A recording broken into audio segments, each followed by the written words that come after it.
Buenas noches, bienvenidas y bienvenidos a este nuevo programa que se llama Pasiones y Obsesiones, Secretos del Oficio de Escribir.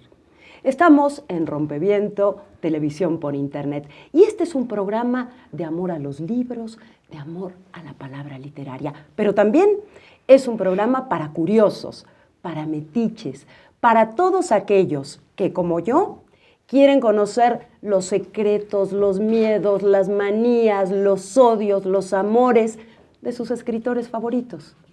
Hoy, 4 de marzo de 2014, empezamos esta aventura. ¿Me acompañan? Soy Sandra Lorenzano.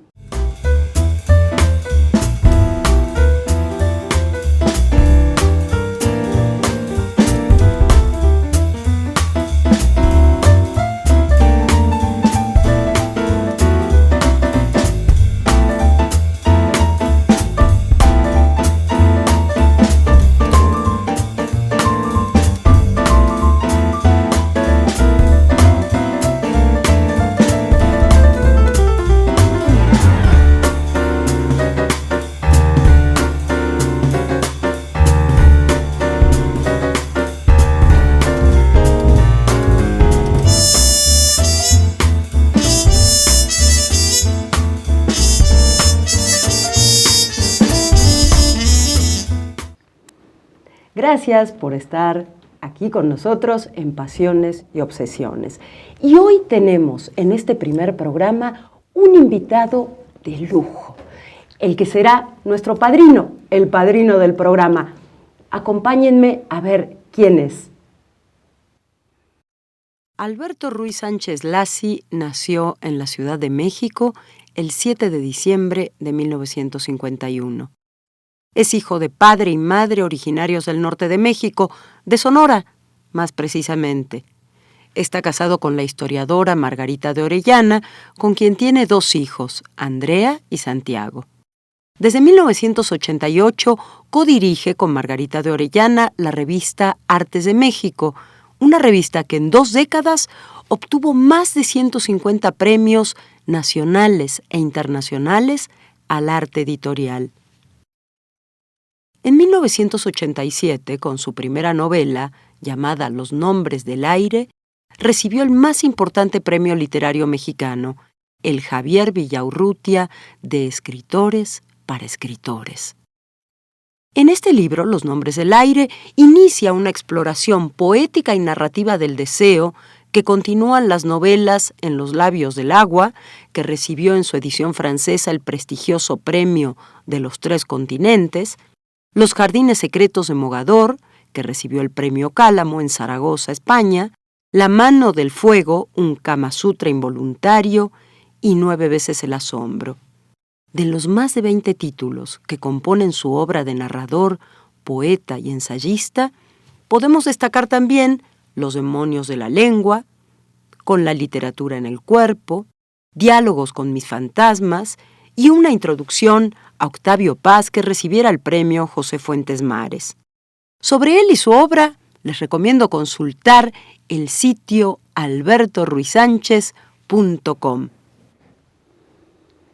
Bienvenidísimo, querido Alberto Ruiz Sánchez. Muchísimas gracias, Sandra, por invitarme a estar contigo hoy. Gracias por haber aceptado ser el padrino del programa. Yo creo que eso nos va a traer suerte. Y te quiero contar un poco cómo funciona el programa. Fíjate que hemos pensado en que los primeros 3 bloques correspondan el primero al presente, el segundo al pasado y el tercero al futuro. Y el cuarto, ya veremos, hay sorpresas. Entonces, si te parece, vamos a empezar con el presente. Y como este programa se llama Pasiones y Obsesiones, ¿por qué no nos cuentas un poco cuáles son tus pasiones, cuáles son tus obsesiones? Y por ahí nos vamos a ir metiendo algunas cosas más secretitas. Bueno, es una pregunta muy grande, ¿no? Porque cuando eres un obsesivo constante como yo, siempre estoy como obsesionado en algo del momento, ¿no? En algo que tengo que terminar. Y al mismo tiempo tengo como una fila de obsesiones con las que me voy conectando en cada hora del día, ¿no? Yo a veces pienso que funciono como sabes, como estos juegos de las ferias, del carrusel en el que estoy concentrado aquí, después me muevo 20 metros, estoy concentrado acá, y luego estoy concentrado acá. ¿Y logras que la cabeza se concentre nada más en eso que está? Sí, y eso tiene la ventaja de que me meto en eso, pero olvido irresponsablemente todo lo demás. Entonces tengo muy mal seguimiento de todas las vueltas de mis obsesiones, ¿no? Pero, por ejemplo, hablando de escritura, siempre tengo la obsesión semanal de sobre qué voy a hacer la siguiente columna. Tengo dos columnas, una columna de viajes, en la que retomo muchas de las notas de los lugares a donde he ido. Ahorita estoy dándole vuelta, pero sabes, como que las estoy rumiando, ¿no? Me paso toda la semana reviviendo el lugar donde estuve. Ahorita estoy tratando de pensar en el Kilimanjaro. ¿Estuviste ahí? Estuve en el Kilimanjaro, pero hay una imagen que me impresiona, que es la de los elefantes abajo, y la montaña que no está, y de pronto, en un momento del día, aparece. Y luego vuelve a desaparecer. Es un volcán, se supone que es el pico más alto de África, y es una montaña muy extraña, muy ¿Y dónde por se encima. publica la columna de viajes? En el Universal, cada 15 días. Y después tengo la columna de Sin embargo, en la que tengo absoluta libertad para hacer lo que quiera, pero que he concentrado mucho... Que es una videocolumna, Es una videocolumna, y la he concentrado mucho en hacer poemas, ¿no?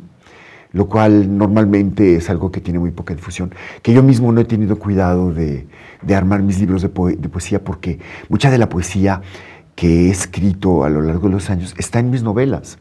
Bueno, y llamar las novelas también es un capricho, ¿no? Yo digo que a veces las llamamos novelas de cariño. Sí. No, es una manera por cariñosa de decirles. Me gusta eso. Oye, y la escritura evidentemente está entre tus obsesiones principales. Cuando estás metido en el trabajo de una novela, ¿cómo haces para tener esa obsesión que se continúa y se va cortando cada día con las pequeñas obsesiones del momento, verdad? Sí, pues es muy fácil en ciertos momentos de la escritura. En la investigación tú puedes hacer. Pero llega un momento en que necesitas mucha concentración, que para mí es el momento final. Y la verdad me cuesta mucho trabajo conseguir pues tener 4 o 5 semanas dedicado nada más a la concentración de terminar la novela. En realidad, muchas de mis novelas son como collages.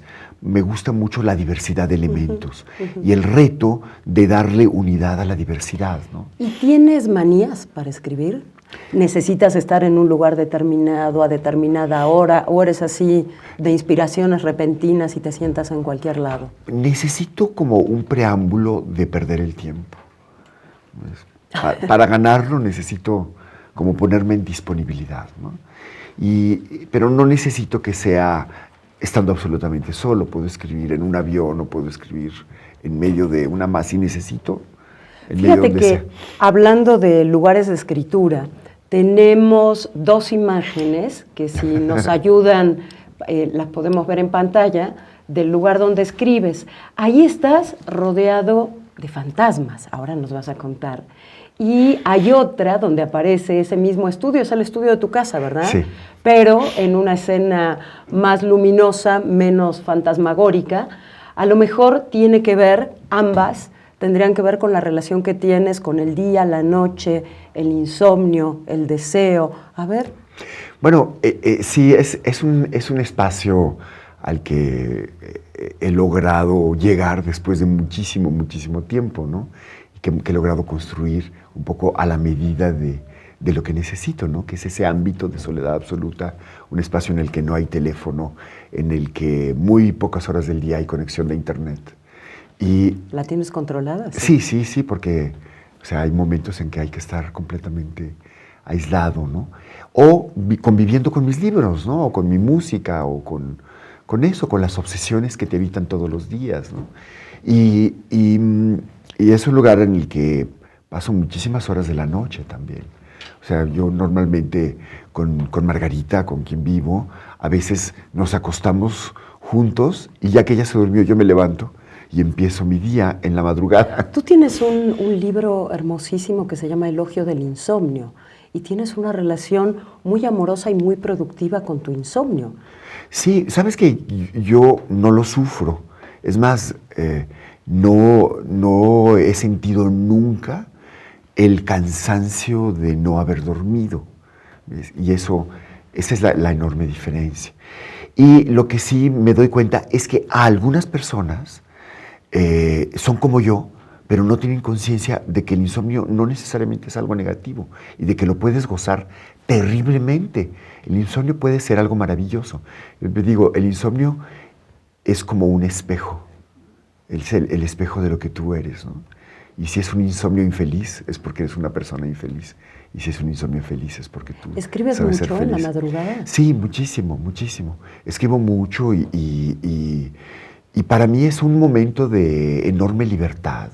Es un momento en el que no va a haber todas las interrupciones que hay durante el día, las urgencias, las necesidades de la vida cotidiana que te hacen salir, entrar, recibir, decir, estar. Uno de tus temas clave es el deseo, la exploración del deseo. Lo has hecho de diferentes maneras, con diferentes voces, hombres, mujeres, escuchando mucho también lo que los demás te dicen.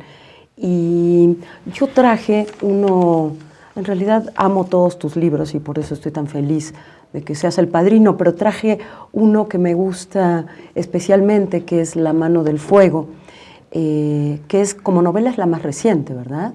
Sí. Y me gustaría que cerráramos este primer segmento del programa, que tiene que ver con el presente, con las pasiones y las obsesiones, leyendo quizás el primer fragmento del libro, lo que tú quieras. Con mucho gusto.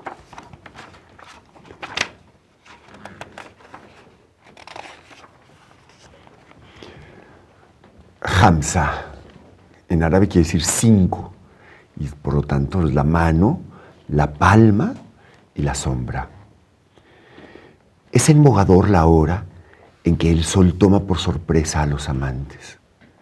No interrumpe sus besos desvelados, los ilumina. El aliento enamorado que los ata desde anoche en cada beso es un hilo de aire que no cesa, que los trastorna, que los convierte en un solo cuerpo y a la vez en 1000.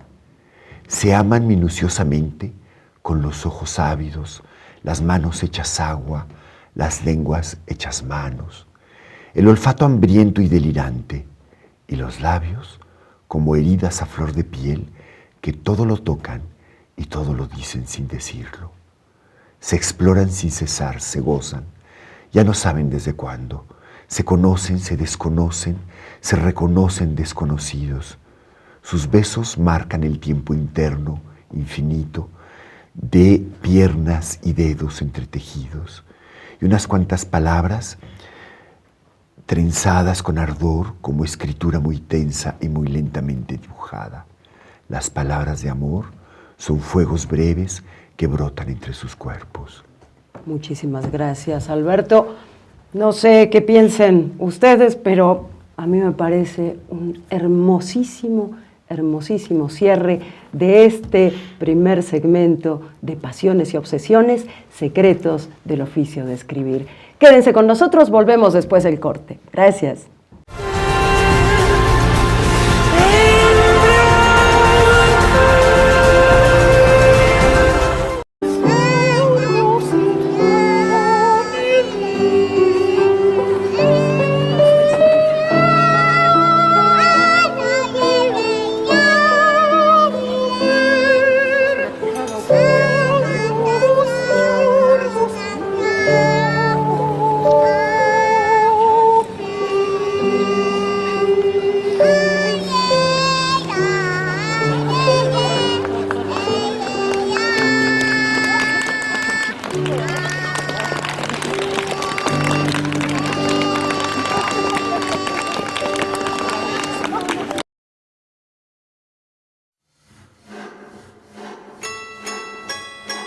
Whoa, oh.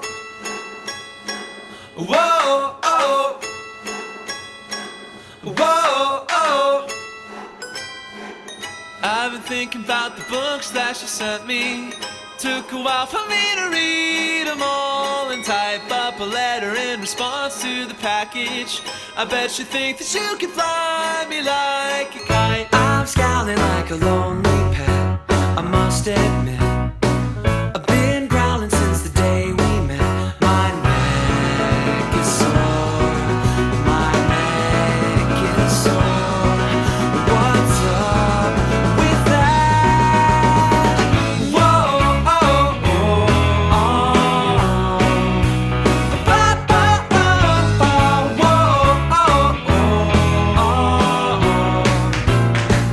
Whoa, oh, oh, oh. Ba, ba, ba, ba. Whoa, oh. Whoa, oh. That's good, I guess. That's cool, I guess. What's up, you guys? Whoa, oh, oh, oh. Ba, ba, ba, ba. Whoa, oh, oh. Whoa, oh, oh, oh. Ba, ba, ba, ba. Whoa, oh. Whoa, oh, oh.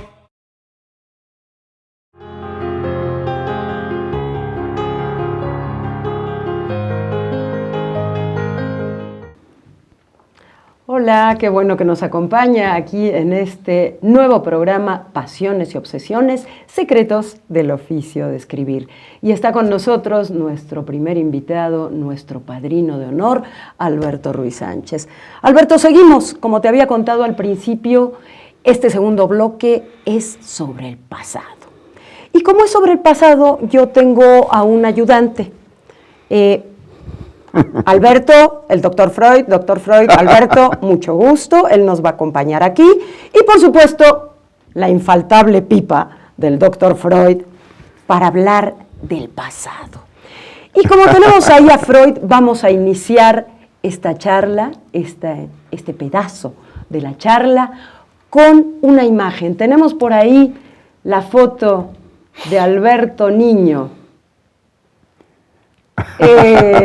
Divino, divino Alberto chiquito. Cuéntanos, ¿cómo eras en ese momento de la vida, Alberto? ¿Quién era ese bebé maravilloso que está mirando con cara de ¿qué me ves? ¿Nos vamos a sentar a platicar? ¿Quién Pues, era? mira, creo que es mi padre el que me está cargando. Se ve ahí un pedazo de corbata, ¿no? Seguramente es el Parque México. Es que mi abuela vivía, y nosotros vivimos una época en Medellín, después vivimos en la calle de Coahuila. Muchas de mis fotos de la infancia son en el Parque México. Y no sé, cuando veo esa imagen pienso en alguien muy amado, ¿no? Hay otra que me gusta mucho, en la que estoy en los brazos de mi madre y de mi padre al mismo tiempo, ¿no? Cuando ellos tenían 23 años, ¿no? Y fui el primero de ellos y el primero de todos sus hermanos. Entonces, claro, el consentido de la abuela. O sea, me he sentido siempre alguien muy querido, ¿no? Muy cuidado. ¿Y cuándo decidió ese niño que quería dedicarse a la literatura o que le apasionaban las palabras? Bueno, esa familia es una familia sonorense, emigrada a la Ciudad de México, poco a poco, por goteo, como todas las emigraciones familiares, y que se reunía cada semana o cada 15 días, o cada vez que había una vacación salíamos juntos y luego regresábamos, y había que hacer rituales de reconciliación, siempre, y siempre se contaban historias. La abuela contaba historias, pero no solo la abuela y los abuelos, sino los tíos, y los niños también. Historias de las que ya sabías el final. Yo creo que por eso a mí la novela policíaca nunca me ha interesado. Me interesan o sea, yo gozo cómo va sucediendo todo. No me interesa quién va a ser el asesino. O sea, el suspenso no es lo que me mueve, sino la emoción de hacer personal. O sea, la misma aventura vivida por la misma familia, contada por cada uno de los miembros, es diferente. Entonces a mí me nace el placer de contar historias, justamente por el placer de compartirlas y escucharlas, ¿no? Por el placer de contarlas y el placer de recibirlas, sin ningún prestigio vinculado a los libros, sin ningún... o sea, yo no sabía que eso se llamaba literatura. Para mí era el placer de contar historias, ¿no?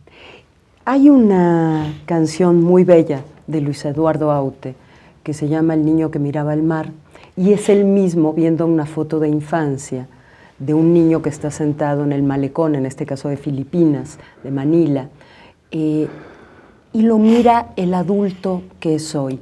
Y en algún momento dice, déjenme ver exactamente, dice, y mirándole a los ojos, preguntarle enmimismado si descubre a su verdugo en mis ojos reflejado.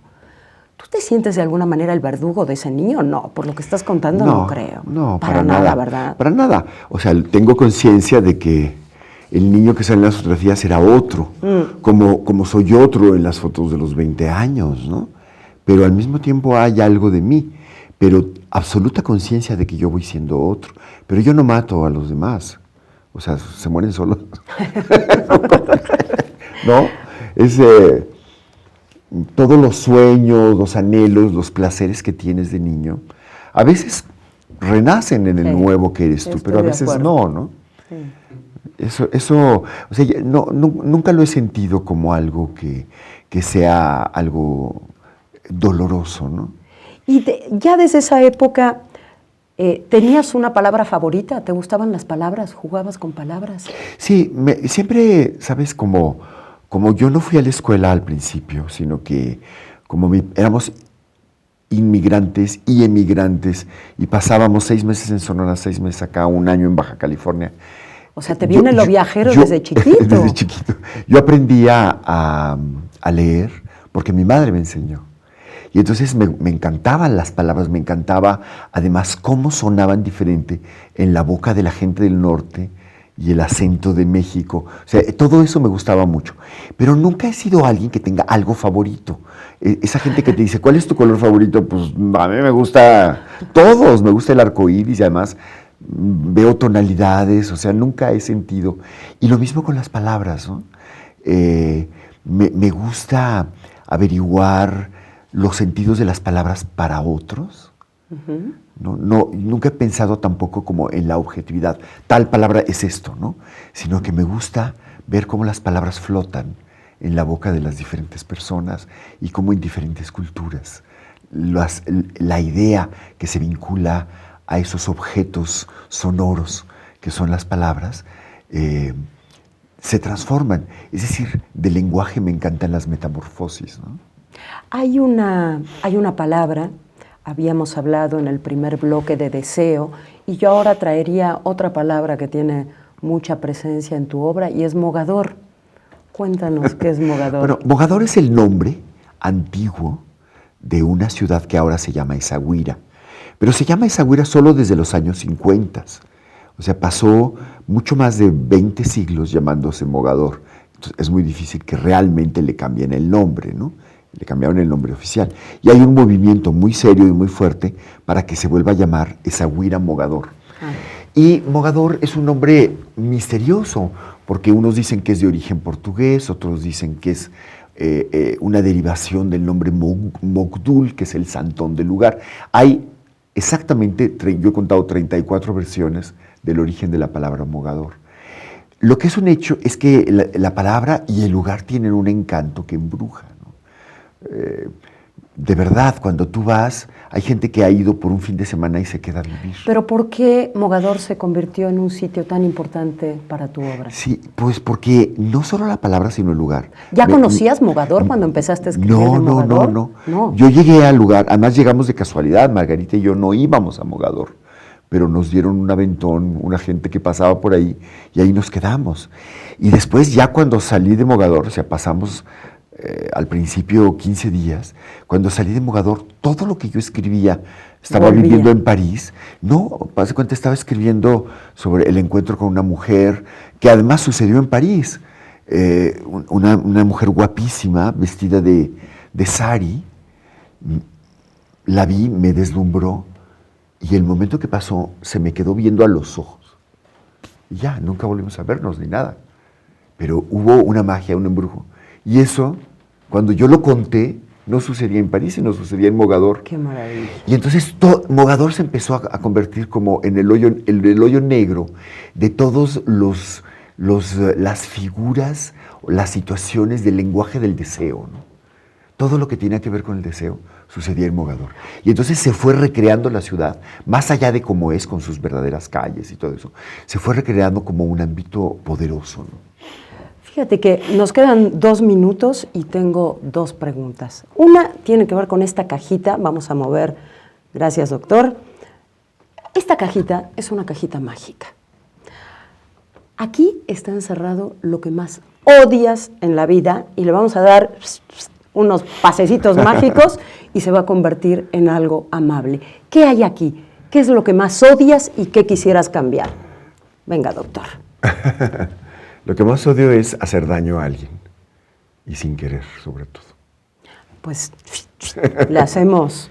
Oye, y va la última pregunta, con esa cerramos el bloque sobre el pasado. Es una pregunta que a partir de tu apadrinamiento volveremos tradición en el programa y tú puedes tomarla como lo desees, hablando de deseo, y es, ¿cómo fue tu primera vez? La primera vez que comí chocolate. Bueno, elegante, muy bien. La primera vez que amé, la primera vez que me enamoré, la primera vez que deseé a alguien, ¿no? La primera vez es siempre un recuerdo, no es la primera vez, ¿no?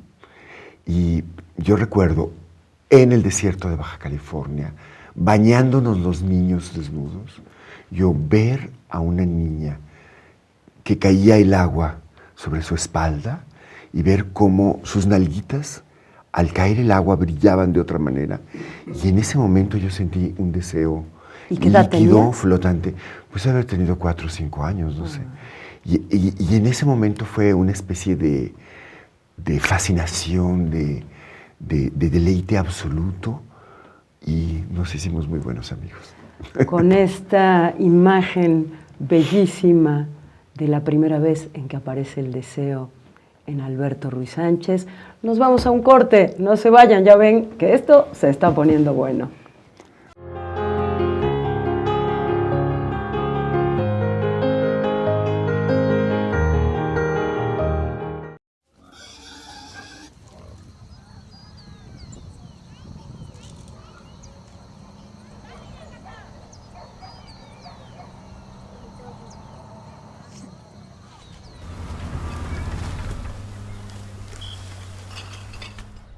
Mi nombre es Ada Maribel Ríos Bogado, tengo 13 años y toco el violín.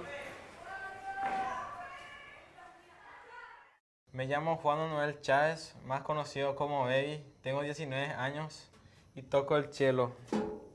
Este cello está hecho de una lata de aceite, la madera tirada en la basura y las clavijas son de una vieja cuchara para golpear la carne y para hacer el ñoquis. Y suena así.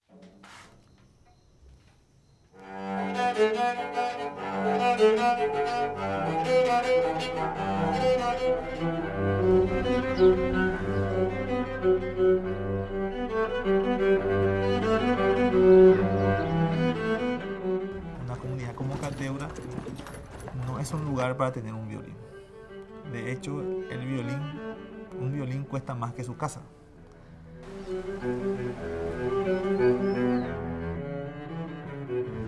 En ese grupo acá mismo encontramos el colador de violín.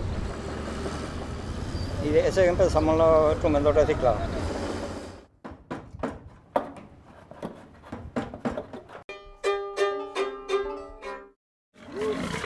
La familia que acá vive recicla todo lo que hay en la basura y se vende. No pensaba antes que yo voy a hacer ese instrumento. Y me siento demasiado feliz cuando estoy viendo a un niño que está tocando un violín reciclado. Cuando ya escucho el sonido del violín siento como mariposas en el estómago, así una sensación que no sé cómo voy a explicar.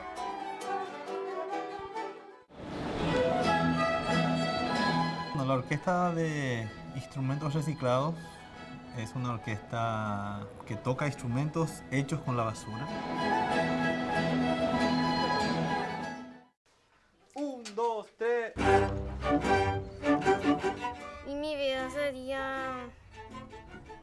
Sin la música estaría decore y por ahí. La gente se da cuenta que no tenemos que tirar la basura muy fácilmente.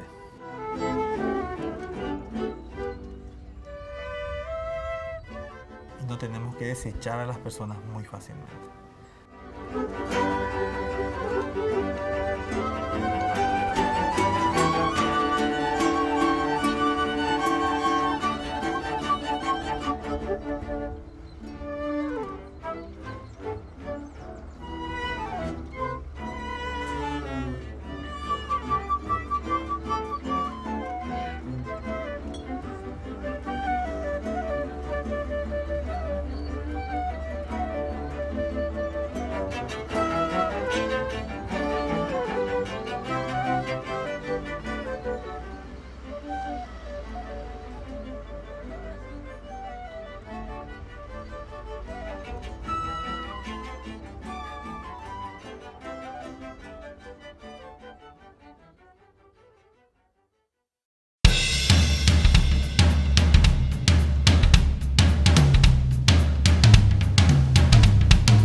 Hola, qué bueno que sigue aquí con nosotros. Estamos en Pasiones y Obsesiones, secretos del oficio de escribir, con nuestro querido padrino Alberto Ruiz Sánchez. Y como les contamos desde el principio, en este tercer segmento el tema será el futuro. La verdad es que hay gente que lee el futuro en la borra de café, en las cartas, en las estrellas. En este programa tenemos una bola de cristal. Y en esta bola de cristal, mi querido Alberto, ¿qué ves tú? Pues es que, ¿sabes que yo soy muy malo para pensar en el futuro? La verdad, no soy muy... A pesar de que el deseo es justamente elaborar futuro, fantasmas. Claro. De la misma manera que mi memoria no es muy buena para recordar situaciones, sino para recordar olores y sabores. Cuando me haces pensar en el futuro, yo lo que veo son sabores. Por ejemplo. Y empiezo a pensar en justamente en la mezcla de los sentidos, ¿no? Los sabores no se ven, pero tú me haces verlos, me invitas a verlos, ¿no? Y cuando pienso en sabores, pienso en viajes y pienso en lugares, ¿no? Inmediatamente me dan ganas de regresar a la India, por ejemplo, ¿no? Estoy pensando en... Pues podemos hacer que aparezca la India en el futuro cercano. Estoy pensando en la textura de algún pan de la India con algo que no conozco, ¿no? Eso es para mí el futuro, un sabor y un olor que no conozco, ¿no? Y cuéntanos, hablando de futuro, estás trabajando en una nueva novela. ¿Eres de los que cree que mejor no hay que mencionarlo o si lo mencionamos? Lo que pasa es que se transforman tanto mis proyectos. ¿Eres supersticioso o no? No soy supersticioso, pero soy torpe. eso sí. Y sabes que se me van transformando tanto los proyectos que en realidad terminan siendo luego otra cosa, ¿no? Después de que terminé el ciclo de Mogador, que es un ciclo donde el deseo está vinculado a la felicidad, he tratado de explorar una dimensión del deseo que no trato en los libros, que es el mal, la relación con el mal. Y me ha interesado mucho la realidad de mujeres traicionadas, tanto una mujer que está en la cárcel, porque pues es el eslabón más débil de toda esa cadena, desde la mafia y todo eso. Pero no me interesa la realidad del narcotráfico y todo eso, pienso que es algo circunstancial y ya otros se ocupan. A mí eso no es lo que me interesa. A mí lo que me interesa es lo mucho más íntimo, ¿no? Como el deseo a veces está vinculado a un mal radical, que a veces es un mal histórico, ¿no? Entonces, por ejemplo, me interesa mucho la historia de la mujer que fue seducida por un hombre y durante 2 años fueron amantes para que él se pudiera acercar 15 minutos a una persona que ella conocía y poder asesinarlo, ¿no? Entonces, eso me interesa. Ya quiero leer ese libro. Pues sí, ahora se me va transformando porque tiene un problema, que hay una realidad histórica que, por supuesto, está más llena de sugerencias, ¿no? Entonces, la madre del personaje es súper interesante. La del asesino. La del asesino es una Lady Macbeth que está dispuesta a sacrificar a sus hijos por la revolución, ¿no? Eso es un personaje que me crece. ¿Es un personaje histórico? Sí, es un personaje histórico. Ya me sonó. Y entonces, a mí lo que me interesa, además, es otra dimensión que ha también surgido en el libro, que es la de los sueños. Tanto el asesino como ella estuvieron después muy vinculados a tratamientos psiquiátricos. Y hay varios personajes que cuentan sueños. Wow. Y que muchos de ellos los inventan. Por ejemplo, el asesino estaba en la cárcel escondiendo su identidad. Entonces, cuando cuenta sus sueños, los está inventando a la medida de su máscara. Pero hay algo de delirante también, ¿no? Y entonces eso me interesa mucho más que si el personaje histórico, claro, que si la utopía del socialismo, que si todo lo políticamente correcto o incorrecto, ¿no? Eso me ocupa además. Algo que para mí es muy importante cuando comienzo cada libro. Cuando empiezo a escribirlo, soy un escritor que no tiene ningún oficio. Es decir, el reto real que representa la escritura me hace tener que volver a aprenderlo todo, ¿no? O sea, no puedo usar lo que he adquirido. Tengo que ser desnudo y enfrentarme a los nuevos retos desde cero. Y eso hace que a veces pues me ponga un reto más difícil. Sería mucho más fácil repetir, claro, un libro que ya funcionó, ¿no? Cuando se publicó Los Nombres del Aire, todo el mundo me pedía más de lo mismo. Y cuando publiqué el segundo, que es En los labios del agua, la gente me decía desilusionada, es que no es igual. Pero encontró su público. Y el tercero todavía fue diferente, pero encontró su público. Es que yo digo que además, si uno como escritor se aburre cuando está escribiendo, si siente que está repitiendo, ¿dónde está el chiste? ¿Dónde está el reto? ¿No? Sería mejor dedicarse a otra cosa. Bueno, y hay gente que escribe para eso, escribe para producir, ¿no? Bueno, como la gente que produce películas, ¿no? O sea, montan el negocio, o sí, pero digamos, incluso en términos culturales, hay gente que produce, ¿no? Y hay otros que lo vivimos como una experiencia, claro, ¿no? O sea, tú estás creando una realidad y es una experiencia vital, ¿no? Eso marca completamente el tipo de artistas que somos. Me parece que algo muy importante para un escritor son sus interlocutores reales o ficticios o ficcionales, otros escritores que uno lee.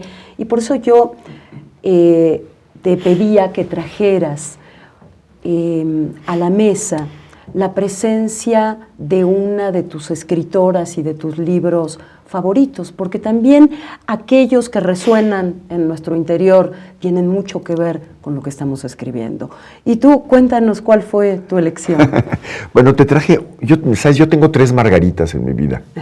Una con la que vivo y que nos hemos ido hasta ahora transformando juntos a lo largo de los años. Y las otras 2 son escritoras, Marguerite Duras y Marguerite Yourcenar.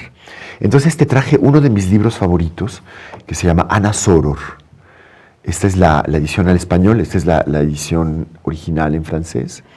Es una maravilla. Creo que tenemos la imagen de la portada. Y fíjense que vamos, como este es el primer programa, estamos creando tradiciones, porque las tradiciones no son más que eso. El deseo de crear una tradición. Y la tradición que estamos creando, y no es poca cosa que el primer título sea Ana Soror con Marguerite Yourcenar, es la tradición de la biblioteca de pasiones y obsesiones. Este es el primer título de nuestra biblioteca. Te agradecemos muchísimo, Alberto, que lo hayas traído, que nos dejes de regalo este libro y pues ojalá todos se acerquen a Marguerite Yourcenar y a Ana Soror. ¿Quieres leer, aunque sea el primer fragmentito, para que nos dé tiempo todavía para una pregunta más en este bloque de futuro? Nada más que, ¿sabes qué? Aquí tengo, si te sirven. Sí, porque estas sí letras más chiquitas. Había nacido en Nápoles en el año 1575, tras las gruesas murallas del fuerte de San Telmo, del que su padre era gobernador. Don Álvaro, instalado en la península desde hacía muchos años, se había granjeado los favores del virrey, pero también la hostilidad del pueblo y la de los miembros de la nobleza campaniense, que soportaban mal los abusos de los funcionarios españoles. Al menos nadie ponía en duda su integridad ni la excelencia de su sangre. Gracias a un pariente suyo, el cardenal Mauricio Garafa, había contraído matrimonio. Bueno, y cuenta, es una introducción que es demasiado tradicional. Hubiéramos escogido mejor algún otro parrafito, pero... Pues, pero le vamos a decir a la gente que se acerque al libro y vean. Es una historia pasional, así es, que resulta ser el amor de dos hermanos. Así es. Pero es de Nápoles, cuando Nápoles era española. Y es un libro donde todas las cosas hablan de la pasión que están viviendo los personajes.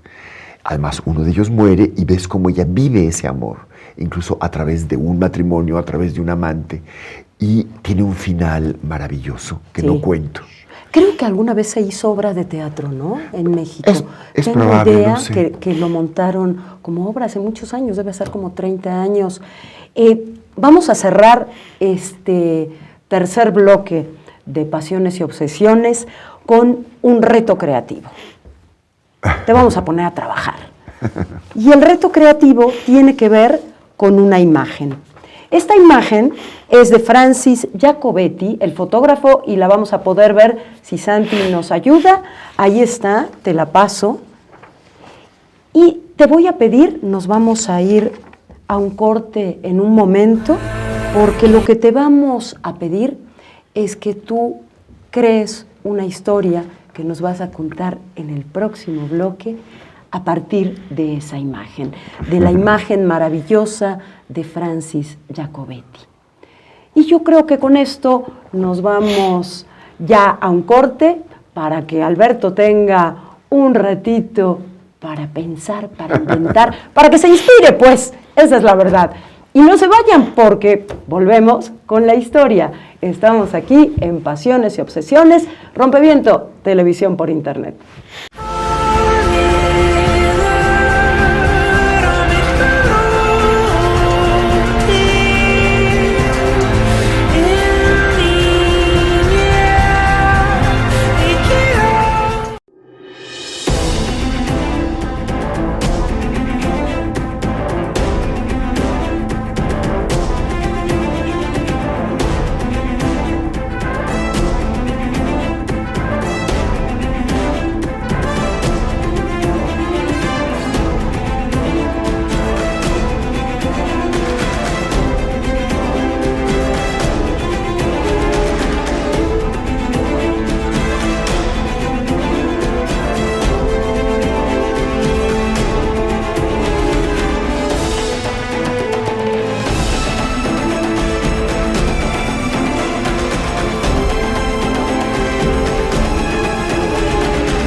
Gracias, que sigue aquí con nosotros. Y ahora quiero invitarlos a conocer una nueva sección de Pasiones y Obsesiones. Se trata de, les dije que este programa era para curiosos y para metiches, los lugares secretos de la literatura.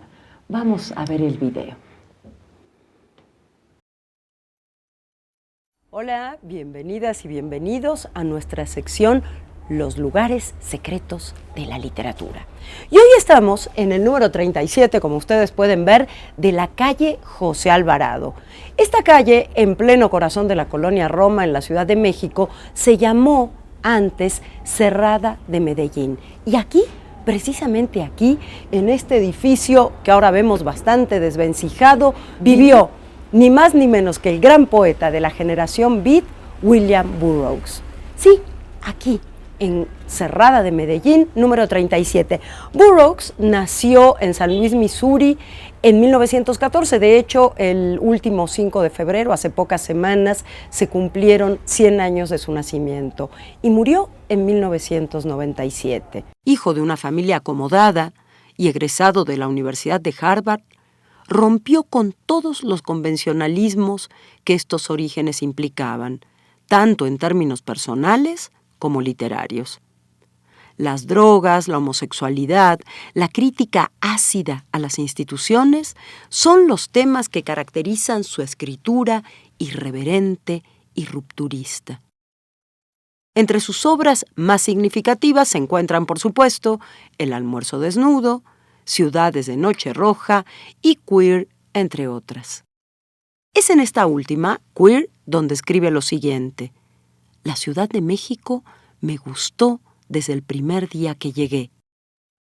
En 1949 era un lugar barato para vivir, con una gran colonia extranjera, burdeles y restaurantes fabulosos, riñas de gallos, corridas y todas las diversiones imaginables. Un soltero podía vivir bien por $2 al día. Pues esta fue la primera casa de Burroughs en nuestra ciudad, tras huir de Estados Unidos, donde había sido acusado de posesión de drogas. Aquí se le aparecieron un día otros dos íconos de la generación Beat, Jack Kerouac y Neal Cassady. Era 1950 y estaban completando así su famoso viaje por tierra hacia México. ¿Qué tal, Burroughs en la colonia Roma? Me encanta. Yo no tenía localizada la casa. A mí me encanta además toda esta geografía literaria, ¿no? En otras ciudades y en otros países se usa mucho. Deberíamos nosotros vamos a empezar más, a hacerlo, ¿no? nosotros vamos Qué a empezar bueno. a hacerlo, porque tenemos tal cantidad de lugares maravillosos donde pasaron cosas geniales de nuestra cultura y demás, y que los tenemos perdidos. Así que, pues ahí está, Burroughs en pleno corazón de la colonia Roma. Me encanta. Yo viví mucho tiempo en Medellín 210, casi esquina con Tapachula. O sea, a la vuelta de está esto. a 2 cuadras de esa cerrada, ¿no? Y nací en 1951 y viví ahí en los 50, o sea que a lo mejor pequeño, a lo mejor lo crucé en alguna cantina. ¡Qué maravilla! Él iba entrando a la cantina y a ti no te dejaban entrar todavía. Oye, bueno, pues estamos esperando aquí los resultados del reto creativo. Ah, sí, ¿Se ¿verdad? acuerdan que tenemos la foto de Jacobetti? Vamos a ponerla. Sí, ahí me encanta. está, gracias, Santi. Bueno, más que una historia, bueno, el germen de una historia, ¿no? A ver, algo así como un esbozo, ¿no? Dice, aquella noche me despertó la salida intempestiva de la luna y me di cuenta de que yo mismo era una sombra sobre tu cuerpo. Pero cuando escuchaba tu respiración, todo lo que en mí era sombra se convertía en luz y te acariciaba. Y cuando abriste las piernas, la luz y la sombra se mezclaron y todo quedó bajo el embrujo de la luna. ¡Bravo! Me Regular, imagino que ustedes están aplaudiendo Conmigo, porque les quiero decir que en este programa no hay trampas, ¿eh? Esta foto no la había visto Alberto antes, la conoció en el mismo instante que ustedes, cuando la veíamos proyectada en la pantalla, así que así funciona la creatividad de un verdadero escritor. Pero no me gustó tanto, ¿eh? Pues a mí sí, pero puedes tomarla como punto de partida y a lo mejor luego Sí. podríamos subir, cuando tengamos ya nuestro blog, podríamos subir la historia terminada que quieres que vaya junto con esa foto. Sí, se va haciendo tal vez más como poema, ¿no? Me gusta. O a lo mejor puede servir para alguna de tus videocolumnas. ¿Verdad? A mí me gustó mucho esta historia. Y vamos... Y ¿sabes qué? Otra cosa muy interesante es que Jacobetti es un fotógrafo que hizo todo un proyecto de fotografiar las cuéntanos, manos. exacto. Las Te íbamos manos. a proponer una de esas, pero como son personajes conocidos, va muy sesgado el relato. Claro, claro. Cuéntale Bueno, a la gente. él tiene todo un proyecto, yo lo fui a conocer porque publiqué algo de su trabajo, de lo que hizo con mexicanos. Él fotografió las manos de Toledo, las manos de Álvarez Bravo, y como las manos son diferentes, los iris de los personajes también. Entonces tú tienes como unas explosiones psicodélicas que te dicen la personalidad de cada uno. Tenía, por ejemplo, los ojos del Dalai Lama, son diferentes a los de todos los demás, es muy extraño, ¿no? Los de Bacon. Los de Esa otra Bacon. cosa. Y entonces es un artista súper interesante. ¿Publicaron algo en Artes de Sí, México? en Artes de México, en el Es que número no de hemos Francia, hablado de México. Artes de México, que es esa gran revista que dirigen Margarita de Orellana y tú, y donde el arte y la palabra tienen un espacio Sí. tan privilegiado. En un número que hicimos sobre las relaciones entre Francia y México, pues el que es francés y ha venido a fotografiar artistas mexicanos, Ah, qué maravilla. necesitaba estar, ¿no? Yo me gustaría que cerráramos hablando quizás muy someramente de un poeta mexicano, un gran escritor, pensador, intelectual mexicano, del que este año se cumplen 100 años del nacimiento, así que me imagino que te van a preguntar sobre él y te van a hacer hablar muchísimo, que es Octavio Paz.